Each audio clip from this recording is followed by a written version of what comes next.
Welcome back to another episode of Rock Boys Football. Dill, one of the biggest storylines across the college football landscape, Kalen DeBoer, year one with this Alabama program. And I think a lot of people across the country look at this Alabama team, see they lost a lot of talent to the NFL, obviously having to replace Nick Saban, and kind of write Alabama off as if they don't have one of the more talented rosters that we see in the country heading into 2024. There's no doubt that there's going to be significant changes within this Alabama program. That being said, those changes aren't necessarily a bad thing. I want to get into a couple of reasons why we think Alabama has year one success under Kalen DeBoer. Fired up to get into it. Before we do, and as always, just want to say thank you to you guys and the amount of support the Alabama fans have shown since Kalen DeBoer has taken over. It's been amazing. Been a blast talking this program. If you guys do enjoy the content, consider subscribing to the channel. And Dill, let's get into number one. This is something I know you feel passionately about, maximizing Jalen Milroe. How does Kalen DeBoer do that in 2024? Well, I think it's got to, the offense has to look like what it did against LSU. And LSU may not have been the best defense in the world, but when you saw Jalen Milroe at his best, he looked almost unstoppable. That LSU game was about as impressive a quarterback play as you would have seen all last year. His dynamicness in the run game, using that to work off and hit some big plays in the pass.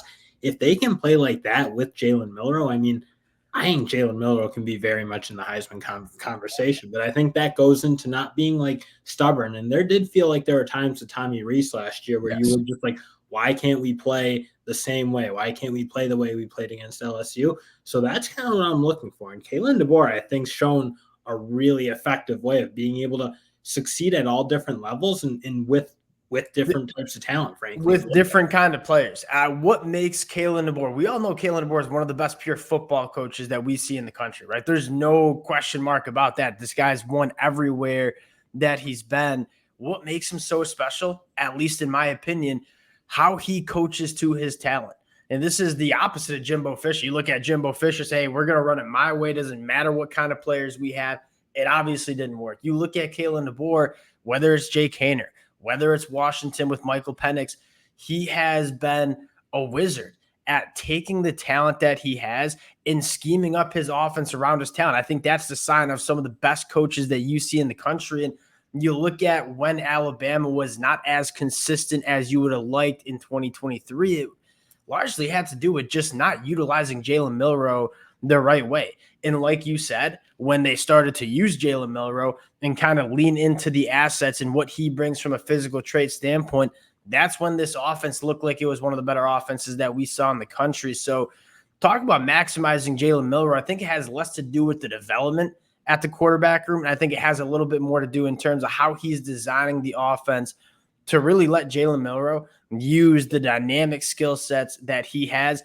That's the number one storyline for me. And if you can, like you said, create that offense that we saw against LSU consistently in 2024, this offense is going to be hard to stop. Second thing I want to talk about, they're leaning into the run game. This is not something that we kind of associate with Kalen DeBoer. Michael Penix in Washington last year, they ran the football only 41% of the time. That was 125th in the country. Washington had a good offensive line, but that offensive line was good in pass pro. Kalen DeBoer's never had an offensive line like this heading into 2024. I would expect Kalen DeBoer to lean into a run game that we kind of think can be elite in 2024. And even last year, I think once you saw that offensive line kind of gel, if you will, you obviously saw Jaden Roberts take over at that right guard spot and establish himself. You saw Caden Proctor get more dominant in the run game.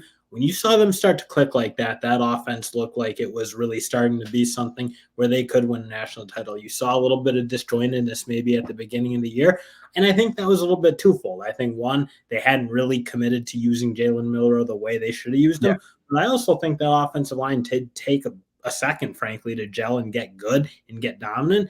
And I think you're right. Kalen DeBoer, you've never seen him establish a power run system, but he's never had Tyler Booker and Jaden Roberts. Those two, that's the best guard tandem in all of college football. And I don't even think it's close. So I don't think I don't doubt that Kalen DeBoer is going to do it because he's already kind of said it. He's I've never had that type of tool chest at my disposal on the offensive line. So I do think you're going to see them lean on that inside run game and be really physical. I would throw in Kalen Proctor into that list too. And you talk about just physically imposing offensive linemen. It really doesn't get as physically imposing as some of the offensive linemen that we see Alabama have in the 2024 year. And I think, secondly, you have a really talented running back room. Like, I think a lot of casual college football fans that look from an outsider's perspective probably say there's not necessarily a proven name back there. I think Alabama fans are sitting there and saying, yeah, Jam Miller, Justice Haynes, even Richard Young, two guys that are young but are really good running backs.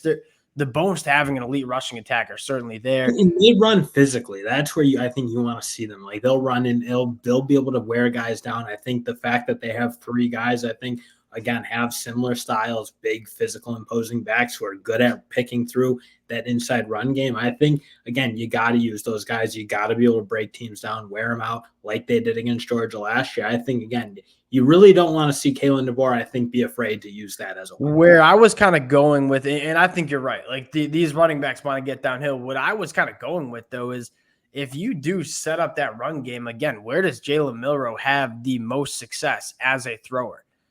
It's pushing the ball down the field. If you get that run game going and you make opposing defenses need to put bodies in the box to stop what Alabama's doing running the football, that's going to open it up a little bit more for Jalen Milroe to attack the deeper third. And I think, again, Kalen DeBoer knows where Jalen Milroe is most successful as a thrower. We're going to try to set him up to have as many opportunities pushing the ball down the field as he can, getting a run game going, forcing defenses to roll in safeties into the box. That is how you unlock the deeper third against a lot of defenses. Last thing I want to talk about on offense, and again, kind of similar story with like a lot of people writing this Alabama team off, because you look at the wide receiver room and say, not a ton of returning production, not a ton of proven names that we're kind of used to seeing in an Alabama wide receiver room. Dill, I'll start it off with a hot take. Alabama, their leading receiver next year in 2024, and I would love to hear from the Alabama. It's hot take season, right? I would love to hear from the Alabama fans here. Their leading receiver is going to be a true freshman. And I'm going to give myself some flexibility, whether it's Ryan Williams, who I probably think it'll be, or Caleb Bowden, who looks to be an absolute guy. Still, it's not necessarily proven talent. They have some dudes in the pass catcher room, and we know Kalen DeBoer can develop pass catchers just about as good as anybody across the country. And I think that's an important part about them having success, because you kind of look at the composition of their wideout room. I think you're really interested to see what Kendrick Law and Kobe Prentice can do. Kobe Prentice from the slot, he's really, really effective there. I think that's where he should play. Kendrick Law, on the other hand, very interesting weapon. I mean, getting him touches in space, screens, and around those type of plays, that's when he really shined. But again, you don't really know who that boundary number one receiver is going to be. And I think you kind of look at who's got the talent to do it. I think you kind of say, I mean, it's Caleb Odom and Ryan Williams, bigger, more physical, more like guys who I think can get down the field a little bit more effective as just that true number one wideout. And I think that's going to be a position, frankly, that when you talk about whether Alabama is going to be as good as people maybe we think they can be, I think it's going to have a lot to do with those younger guys developing in a way that allows them to have that kind of true number one. And we're seeing pass catches. I don't want to ignore Jeremy Bernard. Sorry to cut you off. Jeremy Bernard's a really interesting piece, because I don't think you've really got to see him be the number one and see him shine that way. But it'll be interesting to see how he uses them. Obviously, Kalen DeBoer, very intrigued by what he can be, bringing him over from Washington. I think it's going to be interesting to see how they use him, because I don't know that college football fans, as who we are, just watching the game, I don't know that we really know what he can be yet, because he's played with really good talent. 100%. I mean, we saw him flash in the spring game. This is still a young football player, right? He's only going into year 3 of his college career. And you go back to his sophomore year, he was the wide receiver 4 behind 3 wide receivers that went top 100 in the NFL draft. And so it's hard to kind of hold against him that he hasn't been that productive as a receiver at the college level. There's a very good chance he's the wide receiver 1 in this Alabama offense. Going to the last question, though, and let's talk about the defense. And I think kind of similar to the wide receivers, that we're answering the question how Kalen DeBoer has year 1 success. It really, at least on the defensive side of the football, is contingent on young talent stepping up. Now, one thing I'd point out is I love that you returned Jahad Campbell and Deontay Lawson, because this is going to be a young Alabama defense, right? There's going to be a lot of youth on the front 7. There's going to be a lot of youth in the back end. Having 2 linebackers that have played as much and as good as guys like Jahad Campbell and Deontay Lawson had That's massive. Let's start at the edge rusher spot where you're bringing a guy in LT Overton, who we all know what he can do. You have guys like Keon Keeley and Yanza Pierre that we all know have the juice, like former 5-star guys. They have the physical traits to be dominant. I think the question is, you have to replace Dallas Wilson and a guy like Chris Braswell. Who is going to step up as the elite pass rushers on the edge for this Alabama defense? Yeah, Dallas Turner, obviously, not Dallas Wilson. But no, I'm just going into that. I'm talking too much recruiting the last couple of weeks. Not really, but I think you kind of look at this. I think that's one thing people, when they try to get into this team, I think they overlook the fact that we've seen Alabama lose talent like that tons of times. I mean, when you're as good as they've been over the last 10 years, we've seen them lose 2 first-round guys on the edge, that type of talent. I think what people underrate is the fact that they were able to keep that young core together, that young group of pass rushers, those guys you just mentioned, like Keon Keeley, Kwarusaw, those type of guys. They were able to keep those guys in the fold. And I think, again, when you talk about what made Alabama so dangerous is they reloaded every year because they always recruited and they didn't lose a ton of guys. And even with Nick Saban leaving, I think they were able to keep those young, talented pass rushers in the mix. And maybe a little different than, frankly, you look at the secondary. They obviously had a fair amount more attrition. So that maybe is a bigger even question. I think the defensive end talent should be there because they kept that young nucleus together. They do have some, like, as much as we talk about young talent, like 9 out of 10 people. Talk about I don't know if that, hey, the ads have been wreaking havoc on the fellas lately. You talk about one other guy that we talk about, a lot of young talent at the edge rusher position. Dill, you go back to the spring game, guy like Jamarian Latham. There's some talent that's just kind of been stowed away that we haven't really heard of because Will Anderson and Dallas Turner and Chris Braswell have been so good. There are still some guys that have been within this Alabama program that also have the talent to kind of step up and be guys in 2024. Now, you move to the back end. It is a lot more question marks just from a U standpoint. Now, I think, though, we were kind of talking about this before we went live. You talk about this Alabama secondary in 2026, probably going to be the best secondary that you see in the country. Now, I think the question is, how good can some of these young players be early? Xavier Brown, Xavier Mincy, Jalen Mbakwe. I think one of the 2 most intriguing names are Keon Sabb, Damani Jackson. Keon Sabb, as Michigan fans, has played really good football for Michigan, just hasn't played a ton.